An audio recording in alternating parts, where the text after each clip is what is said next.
Assalamualaikum warahmatullahi wabarakatuh. Halo semua, selamat datang di channel saya, Rangga Tinayaka dari kelas 02 SAKP 011, Prodi Akuntansi Fakultas Ekonomi dan Bisnis Universitas Pamulang. Kali ini saya akan mengajak teman-teman sekalian untuk mendengarkan penjelasan saya tentang bisnis plan saya yang berjudul Bakmi Kampung. Sebelumnya, saya akan menjelaskan paparan poin materi terlebih dahulu. Yang pertama adalah latar belakang, yang kedua ada tujuan, yang ketiga ada profil perusahaan, yang keempat ada strategi pasar menggunakan strategi 7P, terus yang kelima ada analisis SWOT, yang keenam ada manajemen produksi, serta manajemen anggaran. Oke, kita masuk ke latar belakang. Bisnis di Indonesia saat ini sangat pesat khususnya pada bisnis makanan, dan saya memiliki dorongan yang sama dari mereka yaitu bisnis makanan. Saya memiliki ketertarikan untuk bisnis makanan yaitu bakmi ayam. Bakmi ayam mulai populer di Indonesia pada era 1960-an dan 1970-an. Kepopulerannya didorong oleh beberapa faktor seperti harga yang terjangkau, rasa yang lezat, dan mudah ditemukan di berbagai daerah. Selanjutnya adalah tujuan. Mengapa saya membuat bisnis ini? Karena yang pertama menyediakan makanan bakmi yang lezat dan berkualitas. Yang kedua menciptakan suasana yang nyaman dan menyenangkan. Yang ketiga, menawarkan layanan yang ramah dan profesional kepada pelanggan. Yang keempat, mendukung komunitas lokal. Serta yang terakhir, menjadi pemimpin dalam industri makanan bakmi. Oke, selanjutnya kita masuk ke profil perusahaan saya. Nama perusahaannya adalah Bakmi Kampung, menggunakan ejaan lama Kampung gitu. Yang kedua ada industrinya makanan. Produk utamanya bakmi rendang. Bakmi rendang ini merupakan salah satu diferensiasi produk saya, karena saya melihat di luar sana tuh banyak banget, apalagi mie instan, ada yang mereknya tidak bisa saya sebut, dia memiliki rasa bakmi, memiliki rasa rendang. Saya pikir kenapa bakmi tidak menggunakan rasa ini gitu, bakmi di luar sana tuh nggak ada yang menggunakan rasa rendang gitu loh. Saya berpikiran bahwa bagaimana jika saya membuat bakmi yang digemari oleh masyarakat menggunakan rasa lokal yaitu rendang. Rendang sangat populer kan, apalagi rendang pernah jadi makanan paling enak di dunia tahun 2019 kalau nggak salah ya. Selanjutnya ada visi. Visinya menjadi andalan masyarakat kampung jika ingin menjangkau bakmi dengan kualitas yang tinggi tanpa pengawet buatan. Misinya, yang pertama memproduksi mie secara handmade untuk menjaga kepercayaan pelanggan, menyediakan produk dengan kemasan dan wadah yang menarik pastinya, menawarkan harga yang kompetitif tanpa mengurangi kualitas produk, lalu ada membangun hubungan yang baik dengan pelanggan melalui layanan yang unggul. Selanjutnya ada nilai-nilai perusahaan. Kami menilai perusahaan kami sendiri melalui kualitas, yaitu menjaga standar kualitas tinggi dalam setiap aspek, rasa, bahan, kemasan, dan lain-lain. Yang kedua ada inovasi. Selalu berinovasi dalam rasa yang berkembang mengikuti keluhan dan keinginan konsumen dan teknologi produksi. Lalu ada keberlanjutan, konsisten dalam produksi mie secara handmade tanpa pengawet dan memiliki tekstur kenyal dan juga konsisten dalam rasa, porsi, dan juga pelayanan kepada pelanggan. Lalu ada kepuasan pelanggan, fokus pada kepuasan dan loyalitas pelanggan. Lokasinya di mana nih? Lokasinya itu ada di Kampung Tajur, Desa Pamegarsari, Ruko depan Perumahan Orchard, Parung, Kecamatan Parung, Kabupaten Bogor, Provinsi Jawa Barat. Sasaran pasarnya ini siapa aja sih gitu loh. Saya sudah membuat bagan bulat di atas, itu ada sasarannya rumah tangga, anak-anak, remaja, dan hampir seluruh generasi mulai dari Gen X sampai Gen Alpha, hampir semuanya menyukai yang namanya mie gitu. Jadi saya membuat lingkaran ada warna putih, kuning, itu rata semua 20%, dari mulai Gen X, Gen Y, Gen milenial, Gen Z hingga Gen Alpha, semuanya menyukai bakmi. Jadi sasaran pasar perusahaan saya hampir semua gitu lah, mulai dari anak-anak, remaja, hingga yang sudah tua, yang sudah berkeluarga, dan lain sebagainya. Lalu ada yang selanjutnya, kita masuk ke strategi pasar. Yang pertama ada produknya itu kita ada bakmi rendang, bakmi ayam, bakso, terus ada pangsit, kuah, es teh, dan es jeruk. harganya tuh berapa aja sih? Harganya bakmi rendang itu harganya 12.000, bakmi ayam 12.000, bakmi ayam bakso 15.000, pangsit kuahnya 10.000, es tehnya 8.000, dan es jeruknya juga 8.000. Lalu ada place, tempatnya. Tempatnya kita mencari lokasi yang strategis dan pastinya jarang ada yang berjualan produk yang sama. Lalu ada perdagangan melalui outlet utama yang ada di ruko di daerah Parung Bogor. Kita masuk ke promotion. Promosi online itu sangat penting untuk saat ini ya, karena bisa menghemat waktu, menghemat uang, dan menghemat tenaga. Yaitu melalui media sosial. Bisa melalui IG, Facebook, WhatsApp bisnis, dan lain sebagainya. Itu media sosial. Dan kedua ada website dan platform digital. Kita juga pastinya memasukkan produk kita ke dalam aplikasi kok. Yang namanya GoFood, GrabFood, ShopeeFood, dan lain sebagainya. Itu jasa antar makanan yang marak sekarang, yang udah hampir semua orang memakai aplikasi tersebut. Yang ketiga ada iklan online. Gunakan iklan online seperti Google Ads dan Facebook Ads untuk menargetkan audiens yang tepat dan meningkatkan bisnis saya. Bisa juga kita melalui aplikasi yang paling populer sekarang yaitu TikTok. Kita bisa memvideokan produk kita, terus ada testimoni dengan mencantumkan lokasi tentunya gitu. Kita dapat melakukan itu semua dengan satu video, dan itu juga ada targetnya gitu. Gampang sebenarnya zaman sekarang melalui TikTok. Kita bisa berlangganan dalam TikTok, kita bisa memasarkan makanan kita melalui TikTok sehingga banyak yang melihat, sebanyak yang, dan insya Allah kedepannya itu banyak yang viral kita. Tuh, selanjutnya ada people atau orang, karyawan. Yang penting itu karyawan. Untuk awal, saya akan dibantu oleh kerabat-kerabat saya, khususnya keluarga, dalam mengelola bisnis ini. Yang kedua ada pelatihan dan pengembangan. Meskipun kerabat dekat, tetapi perlu adanya pelatihan juga supaya mereka mengerti cara melayani pelanggan, membuat bakmi, meracik bumbu, dan lain sebagainya. Kita latih terus, kita arahkan terus seperti itu. Yang ketiga ada layanan pelanggan. Fokus pada layanan pelanggan yang ramah, cepat, dan responsif untuk memastikan kepuasan pelanggan. Lalu ada proses juga. Proses produksi menggunakan teknologi canggih dan proses produksi yang efisien untuk memastikan kualitas dan konsistensi produk dengan menggunakan mesin pembuatan mie yang menghemat waktu dan juga tenaga produksi.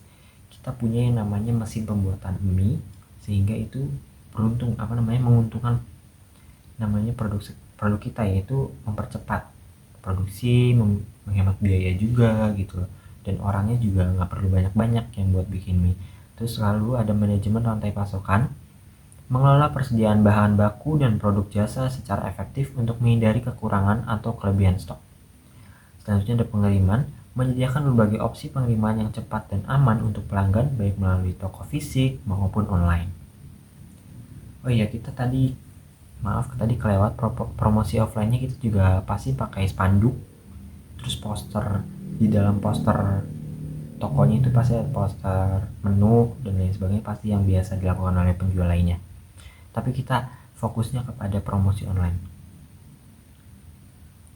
Selanjutnya kita ada physical evidence, bukti fisik. Yang pertama ada kemasan produk, menggunakan kemasan yang menarik, fungsional, dan ramah lingkungan.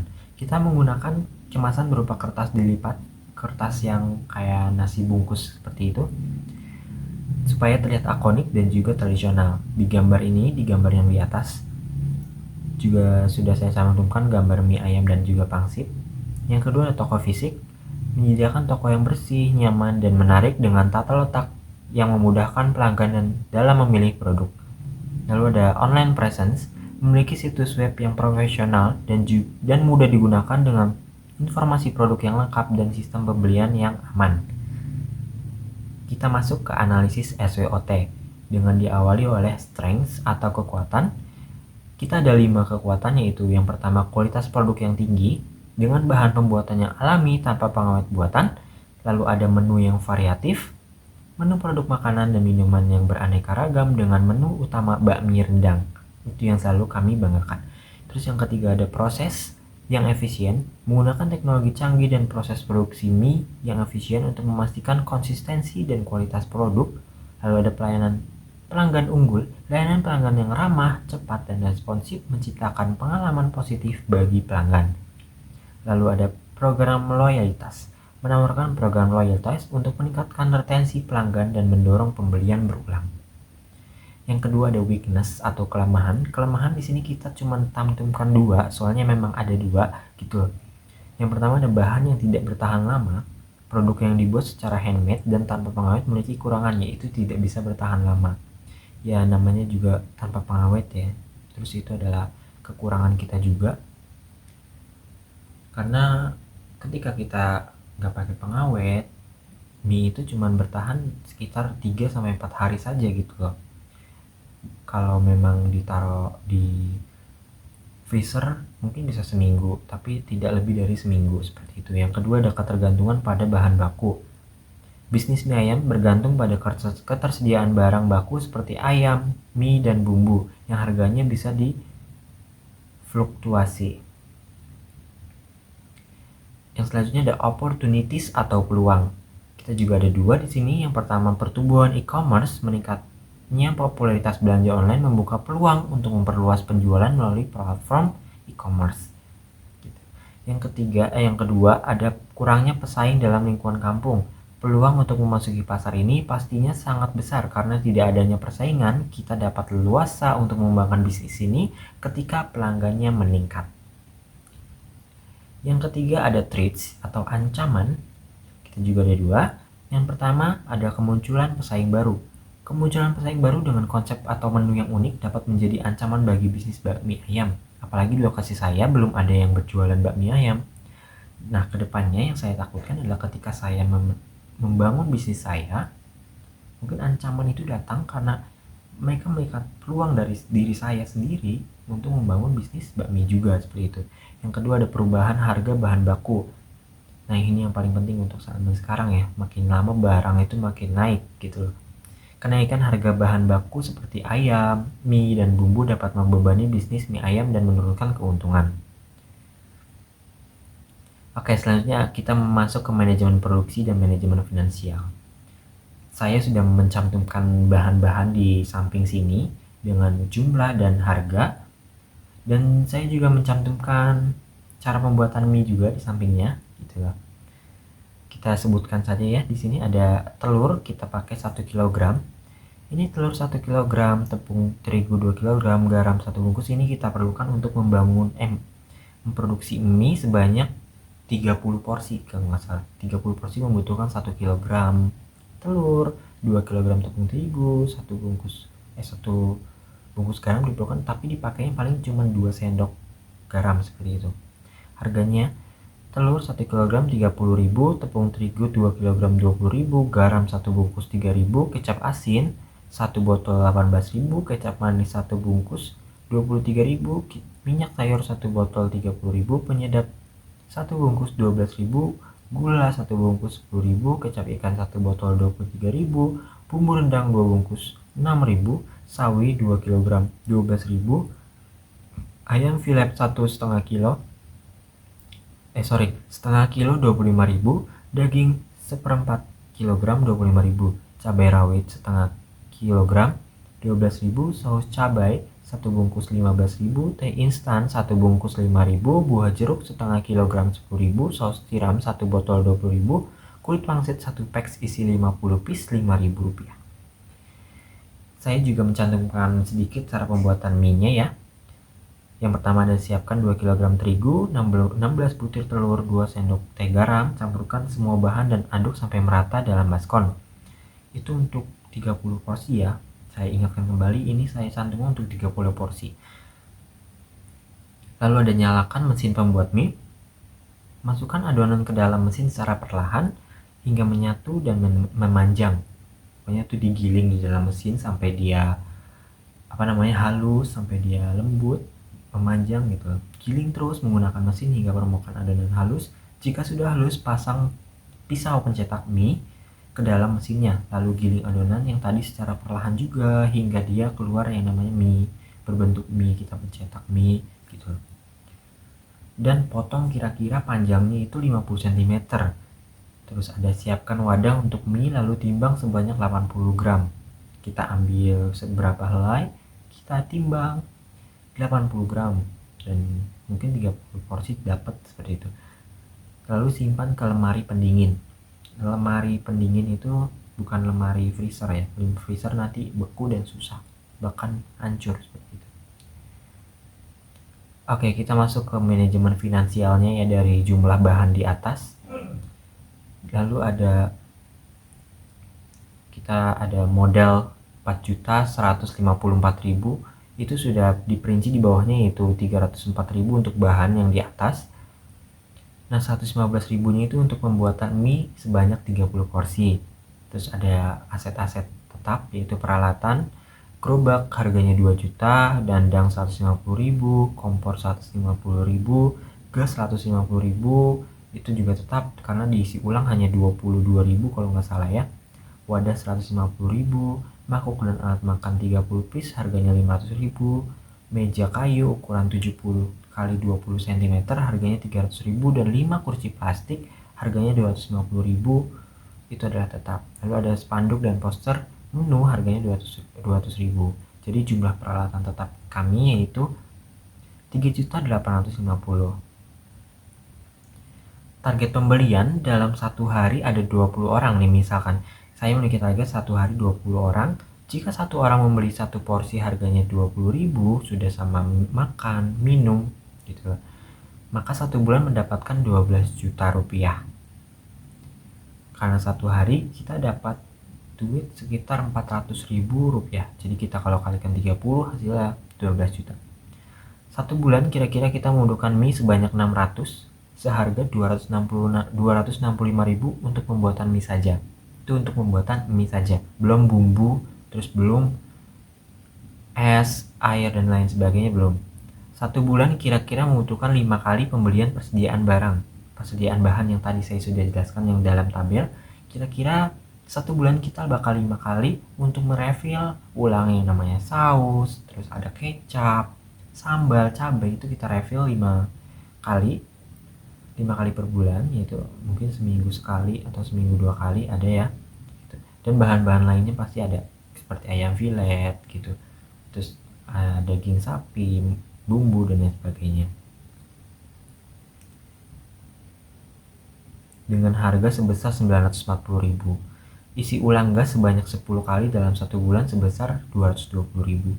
Maka 12 juta dikurang 1.425.000, dan juga kita tidak lupa untuk menggaji kerabat-kerabat kita sebagai karyawan sebesar 2.500.000 satu orang.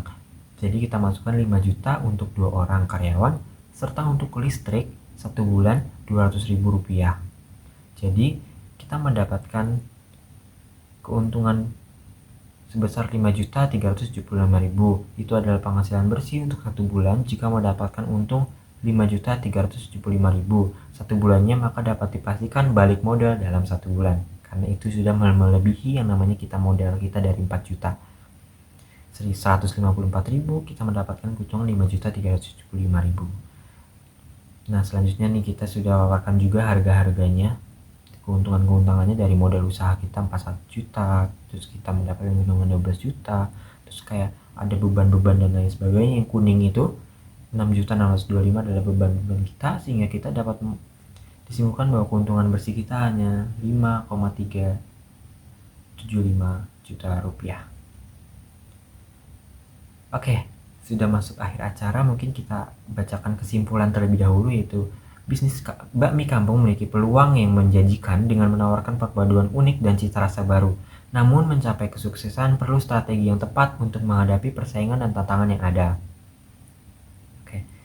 Jika ada yang tertarik dengan bisnis saya, ada yang ingin berinvest atau dan lain sebagainya, bisa kontak yang di sini. Ada nomor WA saya, ada media sosial saya yaitu Instagram, ada lokasi saya, ada email juga, silakan dihubungi. Gitulah. Terima kasih semuanya yang sudah melihat video saya. Kurang lebihnya mohon maaf. Wassalamualaikum warahmatullahi wabarakatuh. Bye bye.